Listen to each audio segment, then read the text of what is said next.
ఒక simple georgette fabric కోసం నాకింత కష్టమైతదని అస్సలు అనుకోలేదు. జనరల్‌గా జార్జెట్ ఫ్యాబ్రికే కదా! అది కూడా ప్లెయిన్ ఈజీగా దొరికేస్తదిలే అనుకున్నా. మ్యాటర్ ఏంటంటే నేను లాస్ట్ వీడియోలో మీషోలో తీసుకున్న ఫ్యాబ్రిక్‌తో ఒక లంగా ఓణి చేస్తున్నా అని చెప్పిన. స్కర్ట్ అయిపోయింది, బ్లౌజ్ అయిపోయింది. ఇప్పుడు ఓణి. ఓణి పాతకాలంలో మనకి రెడీమేడ్ దుపట్టాస్ ఉండవు. ఏమున్నా జార్జెట్ ఫ్యాబ్రిక్ తీసుకొని దానికి ఇలా పట్టు లేస్‌లాగా వేసేవాళ్ళు. సో, నేను కూడా అదే ట్రై చేద్దామని చెప్పేసి నేను రెగ్యులర్‌గా వెళ్ళే మహాలక్ష్మి మ్యాచింగ్ సెంటర్‌కి వెళ్ళిన. లక్కీలీ నాకు ఫస్ట్ చూసిన ఫ్యాబ్రికే కలర్ మ్యాచ్ అయింది. బట్ నా బ్యాడ్ లక్ ఏంటంటే అది 1.5 మీటరే ఉంది. సో, చేసేదేం లేక అక్కడున్న మిగతా ఫ్యాబ్రిక్స్ అన్నీ చూసేసిన.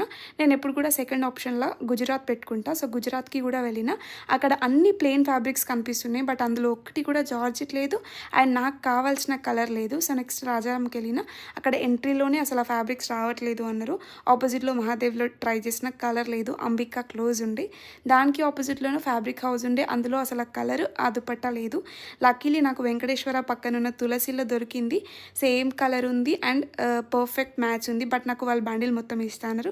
నాకెలాగో పక్కా కావాలి కాబట్టి చేసేదేం లెక్క తీసుకున్న. 380 రూపీసో, 350 రూపీసో పడింది బండిల్ మొత్తం. 6 మీటర్స్ వచ్చింది. క్వాలిటీ, కలర్ మాత్రం ఎగ్జాక్ట్ మ్యాచ్ అయింది.